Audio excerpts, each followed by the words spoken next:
j'avais ramené les... c'est pour ça que on avait Magnifique. proposé justement de mettre en avant. Ben ça c'est beau. Alors moi j'avais dit, il faut quand même pas que ça fasse que de la personnalité. Non, et tu sais que j'aime Donc, pas ça. oui, donc je pense que comme ça va. C'est parfait. C'est génial. Vous êtes trop gentil. C'est émouvant. C'est émouvant. Oui. Il tombe Oui, oui. au niveau de la tête. Ouais, mais c'est pas facile à faire. Hein. Ça vous fait quoi de voir cette belle pancarte voilà, Bah, une certaine idée de la France. Bah, c'est tellement, moi, en tout cas, ce que j'essaye de défendre dans le pays. Je suis très ému. C'est un sûr. honneur. Je vais vous dire, c'est une responsabilité. Et dans un monde politique pourri, où les gens oublient leurs convictions, et je trouve que c'est très important d'être enraciné. Ça ne veut pas dire qu'on ne voit pas l'avenir, c'est pas une nostalgie. Hein. C'est tirer les leçons du passé pour être meilleur dans l'avenir. C'est pas la même chose. Et donc c'est super, je suis très touché qu'ils aient fait ça. Alors celui-là qui a fait ça, il s'appelle Francis le Procédurier. Il a fait souvent des pancartes comme ça, des bâches on appelle ça, hein, chez nous dans notre plateau à Lorrain. Quand on fait des manifestations pour dénoncer les effets secondaires. Ah. Donc il en a fait beaucoup et puis il savait que vous alliez venir, donc il s'est fait. Il vient avec moi, il a le droit d'être visible. Viens Francis, viens, Francis, viens dire un mot, viens. Ah, écoutez. Quand même. Mais c'est moi qui vous remercie parce que, étant donné que vous êtes venu pour Péronne, habillé en Péronne, en prisonnier, à chaque fois vous êtes venu pour défendre ce que je veux dire, notre cause. Et c'est pour ça que moi j'ai eu l'idée, je dis il faudrait faire quelque chose justement pour Monsieur Dupont-Aignan justement. Je suis très ému. Vous savez, j'ai fait ça parce que c'est une question de conscience. Je ne peux pas accepter qu'on tue les gens. Voilà. Je ne peux pas accepter. Et je suis horrifié de voir qu'on n'est pas nombreux dans le monde politique à avoir réagi. C'est indécent. Parce qu'ils savent au fond. Mais ils ont la trouille. Alors, si vous voulez, Ce sont des trouillards, des lâches. si vous voulez un scoop, Oui. la prochaine bâche qu'on est en train de créer avec mon ami justement qui est en train de se garer, c'est une bâche qui va faire 5 mètres sur 1,50 m et qui va dénoncer tous les gens, tous les politiciens, tous les médias qui ont Capitulé. qui ont menti, mais on mettra le QR code, donc on mettra la phrase qu'ils ont dit, plus la vidéo. Et c'est prévu qu'on fasse, bon ça va être un tribunal, je veux le procureur, ce que je veux faire c'est que la responsable de Pfizer qui a parlé au Parlement européen, donc on va mettre la phrase justement qu'elle a bien dit, comme quoi que ça n'avait pas été testé sur la Et que ça n'empêchait pas la et transmission. voilà. Et donc automatiquement, ça, on va le faire. Voilà. Mais moi je vous remercie pour tout ce que vous faites. Et ben moi, alors on se remercie mutuellement. Voilà. Mais ce qui est important, c'est ce qu'on fait pour les autres. Mais il faut Et continuer. que les gens sachent que tout le monde politique n'est pas pourri, qu'il y a des gens... Voilà, le grand danger aujourd'hui, c'est la résignation. Il y a des gens comme vous, des gens comme moi, des gens comme des millions. Nous sommes des millions en France. Et ils ont voulu m'abattre, mais ils ne m'auront pas. Et je serai... Mais vous verrez, on sera... En tout cas, vous n'avez pas votre langue dans votre poche. Allez, un petit bisou. Ah, c'est sympa. Donc j'étais en train de dire justement que Bruno Le Maire donc, a rendu donc les clés, 1000 milliards. les clés de Bercy avec une dette 1000 milliards. exactement. Et vous n'avez pas hésité à dénoncer ça. Vous avez été le seul sur le plateau à dénoncer comme quoi monsieur il s'organise une fête avec plus de 2000 invités. Moi, vous savez, je pense qu'aujourd'hui, s'il n'y a pas une personnalité politique qui dit les choses, ça finira dans le sang. Et moi, mon boulot, je suis un être sérieux, raisonnable, et je veux dire les choses de bon sens. Et rien ne m'empêchera de le faire. Et c'est pourquoi je parcours la France pour dire aux Français, on va y arriver, on est majoritaire. Mais n'écoutez plus les faux culs, n'écoutez plus les lâches, n'écoutez plus ceux qui vous racontent n'importe quoi, qui sont en train de piller le pays. Réagissez, quoi. Alors il faut qu'on le fasse, comme les résistants, ils n'étaient pas nombreux. Hein. Mais vous verrez, on y En arrive. plus c'est bien avec la Croix-Lorraine derrière, vraiment. C'est magnifique. Mais non, mais ça c'est le concept à la base, il y avait le blanc rouge. Ouais. Moi j'ai dit, il y a quelque chose qui ne va pas, moi je veux le V. Le V de la victoire. En fait, il y avait les images qui étaient Oui, déjà en voilà. V. Ça se voyait pas trop. Ça se voyait pas trop. Alors J, ça serait bien d'avoir un V, une forme de V de la victoire. Et donc Donc j'ai rajouté le V il a rajouté Très bien. avec le dégradé bleu blanc rouge. Voilà. Et là, mais surtout, vous avez mis les vrais trucs. Oui. Une France respectée, force d'équilibre, une Europe des nations souveraines, un recours régulier au référendum, police sociale, participation, maîtrise des médias, défendre la culture. C'est tout ce que je défends. Voilà. Donc c'est génial. Qui est-ce qui a fait ça alors? Alors, quel prénom? Francis. Francis, Jean-Marie. Francis, Jean-Marie, Hélène et Hervé. il est où? Ah ben Hervé, ok. Voilà. Et Valentin, c'est toi? Oui, et Valentin, c'est lui. Eh ben, viens. Mais- Allez, on peut faire une photo tous devant. Ouais. Allez. Enfin, faut pas cacher ça. Allez, venez là. Ouais, de chaque côté, très bien. C'est émouvant.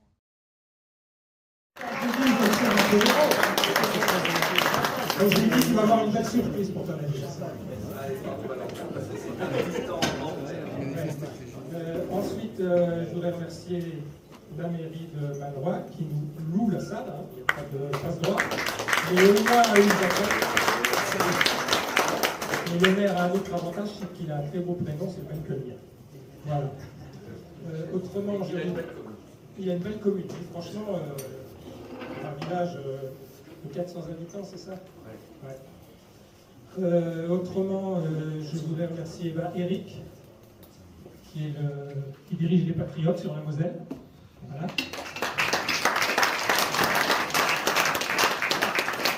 Je voudrais remercier Thierry Gourlot, qui est vice-président du CNIP national, et bien sûr qui dirige le CNIP pour la Moselle, qui a été depuis 3 ans, tous les mardis, elle n'en a pas loupé un. Vous en êtes à près de 150? On est à 159. Ah bon, alors voilà, 159. Tous les mardis, devant la mairie de Sarreguemines, il y a un rassemblement au sujet notamment des problèmes d'effets secondaires des injections. Oui, puis après on a viré un petit peu sur la phobie gouvernementale. Voilà, donc, et elle a en général entre 20 et, dans les meilleurs des cas, 50 personnes. Voilà, on a fait un beau repas pour la 100e. Voilà, donc je ne sais pas si vous vous rendez compte, depuis 3 ans, tous les mardis, ils viennent. Voilà. J'espère que j'ai oublié personne. Hein? Alors, la magnifique banderole que vous avez vue devant, qui est une œuvre collective, a été proposée par Francis. Bravo Francis. Et, Alors, il faut dire quelque chose. Elle est trop petite. Parce que pour la grandeur de Monsieur Dupont-Aignan, il faudrait entourer toute la ville. j'ai voté, j'ai dit Nicolas, je le connais, il ne veut pas de culte de la personnalité. Donc on a mis sa photo, mais pas trop mal. Voilà. Et comme je l'ai dit tout à l'heure, Francis vient d'arriver avec un panier de bouteilles de champagne. Ah non, mais il est cool. On peut applaudir. Qui nous rassemble aujourd'hui, c'est l'état du pays. L'heure est extrêmement grave. Nous sommes en pleine décomposition. J'écoutais le feuilleton du gouvernement. Ça fait 102 jours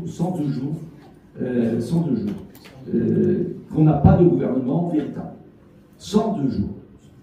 Depuis le 9 juin. Vous pouvez compter, j'ai compté. Ça ne s'est jamais vu sous la Ve République. 102 jours.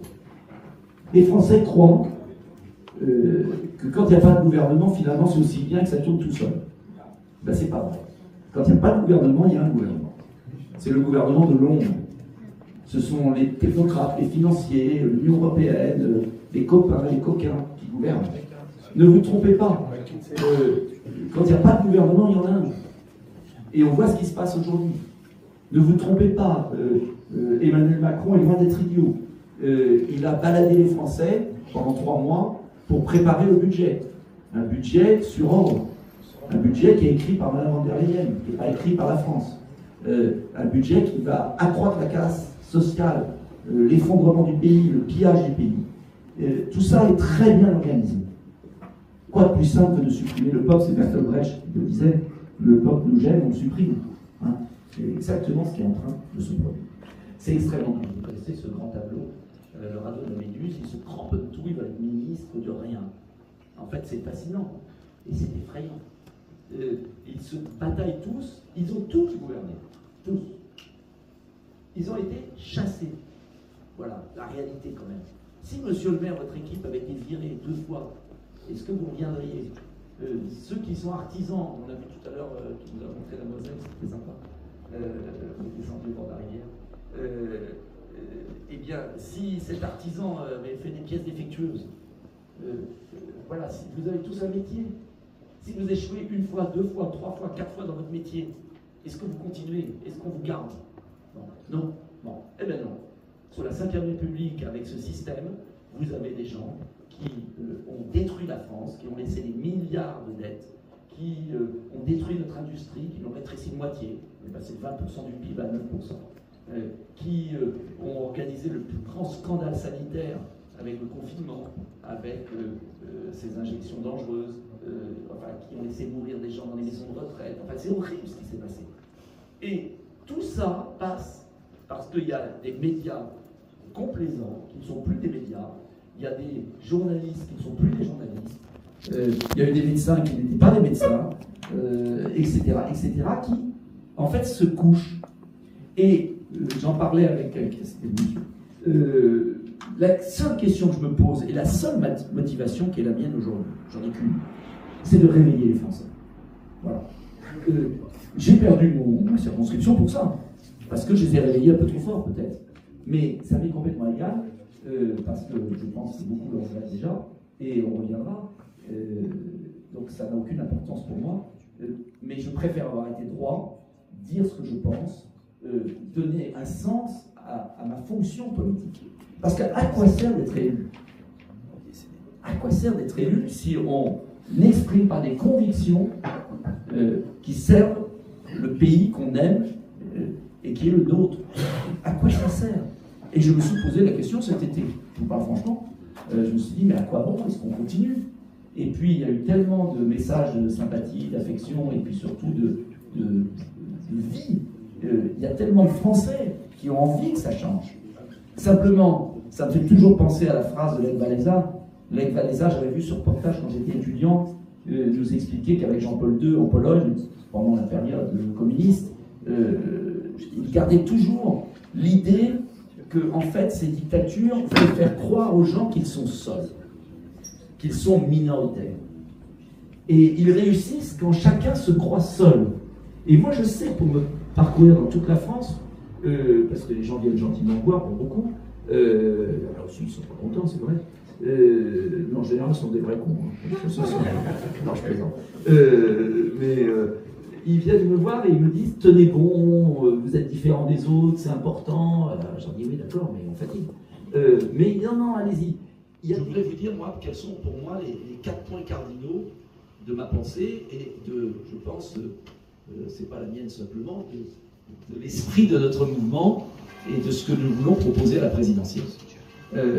D'abord, tant qu'on n'aura pas réglé la question du pouvoir, on peut mettre tous les gouvernements de la Terre, rien ne changera.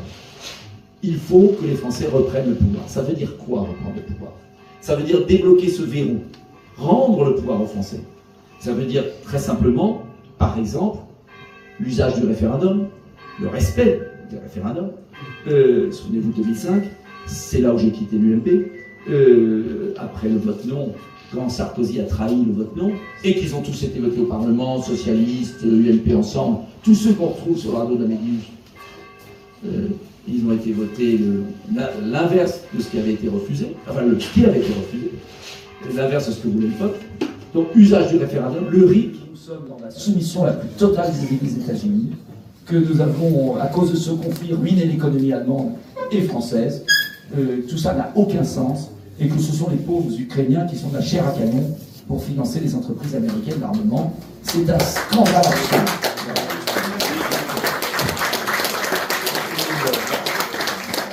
Mais alors ça, je peux vous dire que... Et je n'ai jamais vu Poutine, et je n'ai jamais reçu d'argent de Poutine, je vous rassure. Bon, tout ça est absurde et terrible. Et terrible de voir à quel point les médias français racontent n'importe quoi pour bourrer la tête des Français et puis se font abuser. Voilà, il faut une France indépendante, libre, démocratique, sociale, forte. Soit les Français se réveillent, soit ils crèveront la bouche ouverte. Voilà, c'est très simple. Alors, maintenant, on n'a qu'un boulot, c'est réveiller les Français, leur rendre le pouvoir une fois qu'ils sont réveillés, et faire confiance au bon sens. Merci, vive la France.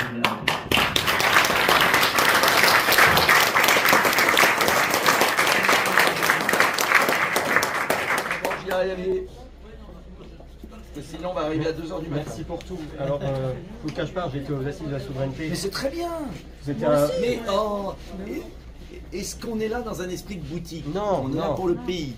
Il faut, voilà. Donc Allez. on y va. À la suite. Je Je connais. aux passants et avec Et je soutiens dans ma Et circonscription. ben voilà, donc là vous avez vraiment un peu tout bien. ce coup on milite. Voilà, moi ça fait depuis 2017 que je milite. C'est très bien. On a une équipe. Et puis là, alors le seul à bon Metz. côté de la dissolution, c'est qu'au moins ça Bah, a pour coupé la l'instant, loi. voilà. Hein. Pour l'instant c'est comme ça, mais voilà. Donc, Je suis désolé, mais non, il non, faut mais que y a je pas de commence souci. à l'heure. Vous pouvez utiliser ce document. Donc, je sais que tu étais présente avec nous au chapelet une fois, et Ouais, donc tu tout à t'occupes fait. de Alliance Vita. Tu Oui. peux nous dire pourquoi cet engagement? Alors, Alliance Vita est une association qui a été créée il y a 30 ans maintenant, on a fêté ses 30 ans cet été, et qui se mobilise contre les lois de bioéthique qui touchent en fait à la vie, du début de la vie à la fin de la vie. Et l'intérêt que j'ai trouvé à Alliance Vita, c'était la façon dont les sujets étaient abordés, et ils sont abordés toujours avec humanité et bienveillance, parce que tout repose sur des verbatims tirés de 2 services d'écoute, SOS bébé et SOS fin de vie, qui nous permettent de comprendre un peu ce que vivent les gens. Et donc d'être à leur écoute et de ne pas juger les personnes et de mettre beaucoup de bienveillance et d'humanité dans toutes les propositions que nous faisons. Nous ne disons pas que nous sommes contre, mais nous sommes pour proposer beaucoup de solutions alternatives. Les accompagner. Voilà, que ce soit pour des problématiques d'infertilité, des problématiques de grossesse indésirable, grossesse surprise, que ce soit pour des problématiques de personnes en fin de vie, de familles qui ne savent pas trop comment gérer ou comment faire, développement des soins palliatifs notamment. Voilà, donc on milite pour des politiques vraiment humaines. Et l'avantage d'Alliance Vita, c'est qu'on est reconnu par les politiques en France, puisque régulièrement, au moment de certaines lois, on est l'association, donc les responsables de l'association sont auditionnés dans les commissions de l'Assemblée nationale ou du Sénat. Et Voilà. donc là, j'ai vu que vous avez passé le mot à Ouais, M. Dupont-Aignan. ouais, tout à fait. Alors l'idée, c'est de le sensibiliser, lui, en tant qu'homme politique, à toutes ces problématiques, pour qu'il y ait d'autres voix que celles que nous connaissons habituellement, qui portent la voix des plus fragiles. Parce que finalement, qui parle pour eux, à part ce genre d'association? Voilà, on essaye vraiment d'être au plus proche des plus fragiles et des plus vulnérables. En tout cas, merci pour votre engagement. Merci.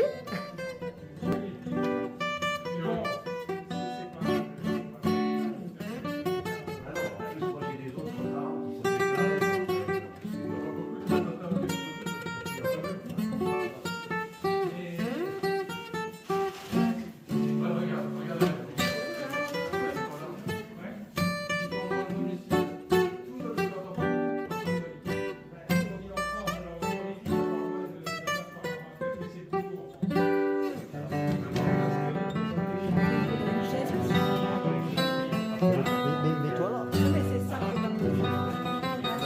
Là.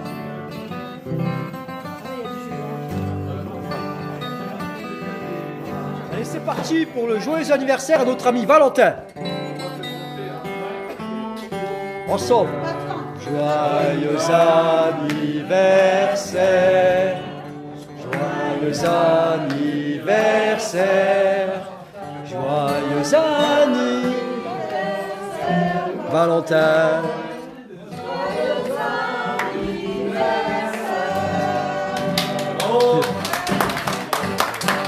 Hip hip hip. Je vous invite tous en boîte ce soir. Quelle boîte? Alors dis-moi Valentin, cette soirée avec Dupont-Aignan, ça s'est bien passé? Très très bien. Original pour un anniversaire, hein, ça se fait pas toujours. Très belle soirée, très belle journée même. Voilà. Merci Mike.